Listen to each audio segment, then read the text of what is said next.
Welcome back to Caroline at Chan. It's been a while, but I'm back, and today I thought I would film a video discussing why I chose occupational therapy and how I came to find out about this field, because I feel like it's still a field that's not as well known as the other healthcare professions. And something that I always love hearing about is other occupational therapists' story about how they came to decide on this career choice. So that is what we're going to be talking about today. I actually grew up with a lot of medical issues, and I was always in and out of the hospital for as long as I could remember. It started around when I was 7 years old, and I had a major abdominal surgery, and that just caused a whole cascade of issues. And I went to the hospital from when I was 7 till I was a senior in high school, and even until now.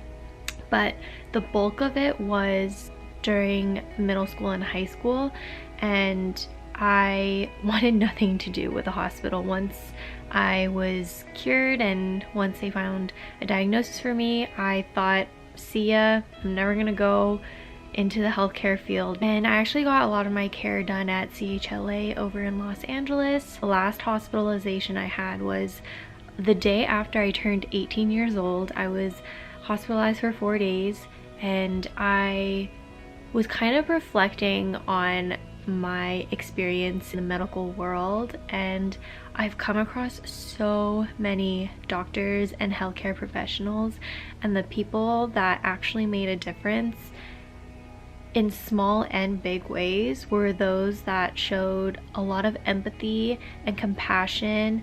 And really, it was when I saw that they were doing their best to make this scary experience even just a little less scary. And those people really made an impact on my care, and I felt like they really contributed to the healing process that I was going through. And whenever I would meet doctors that were super not empathetic, and they would just try to throw medications at me or tell me that it was all in my head and made me feel less than a human being, it was really discouraging, and it was really hard. And I like to believe that I am a pretty strong person, but it would still knock me down here and there, because I mean, it was tough. Like, you're in a very vulnerable position and you're trying to receive care and hope that your doctor partners with you in that process. But sometimes it felt like I was fighting with my doctors to receive the care that I deserved. Anyways, going back to my hospitalization when I turned 18, I was just kind of reflecting, and CHLA was one of those hospitals that every person that I came into contact with, for the most part, really went above and beyond to just be a part of the team that was trying to take care of me and try to bring me healing. And that made a world of a difference, so much so that when I was lying in that hospital bed, I remember I was having a tough time with like all the procedures that I was going through and the testing, and I realized that the healthcare field and that community had given me so much, and I really felt this strong urge that I wanted to give back to the community that gave me so much. And I want to be just one more person that is empathetic and is compassionate about their patients in order to make the healthcare field more inclusive and more holistic and more positive during a scary time for patients. Kind of a long backstory about like my own personal journey as a patient, but it all makes sense. So I thought the most direct way to impact patients and patient care was to become an MD, a doctor. I really felt this really strong urge and calling to go to USC and become a doctor. All throughout high school, I was never interested in the healthcare field, and in fact, I actually wanted to be a fashion designer or do something really creative, like working for a magazine and being an editor or something like that.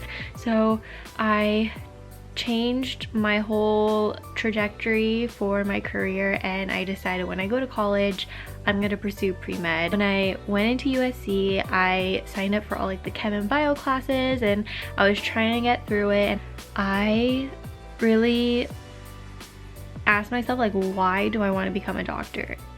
And whenever I would answer that question, I kept focusing on the relational aspect with the patients and building that relationship with them, building that rapport so that they trust me and I could work to the best of my ability to bring them healing and change and a positive experience. I remember talking to my friends at USC discussing, like, you know, I don't know if it matches like exactly what I want in a career, going the really biomedical route. And I remember my friend Lois, who you've seen in some of the vlogs, who's one of my really close friends, we're going through the program together. She was the one that actually first mentioned occupational therapy to me, and she suggested that I go to an info session at USC because it's really well known at our school. So long story short, I went to the info session, and as they were describing what occupational therapy is, I honestly felt so mind blown, and I thought it was kind of surreal that one field and one career totally offers exactly what I want and matches my skill sets, matches my passions, matches my values. And I completely fell in love, and I switched like the next day, and I added the OT minor. I dropped my chem and bio classes, and I added like an intro to occupational therapy course.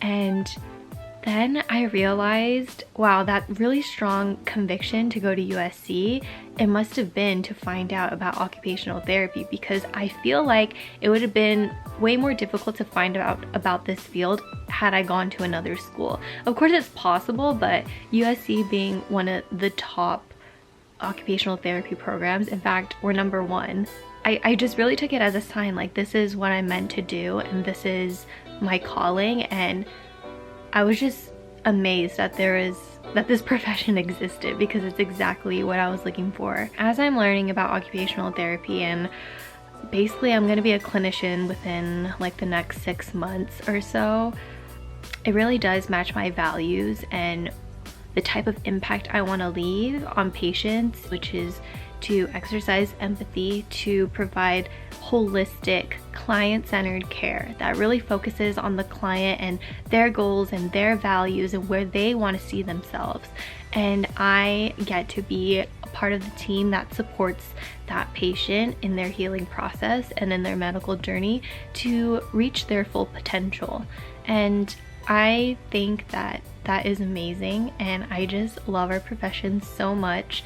And that is basically how I found out about occupational therapy and how I decided on this career path. If your college or university has occupational therapy courses, I highly recommend at least taking an intro course to really see what this profession is all about.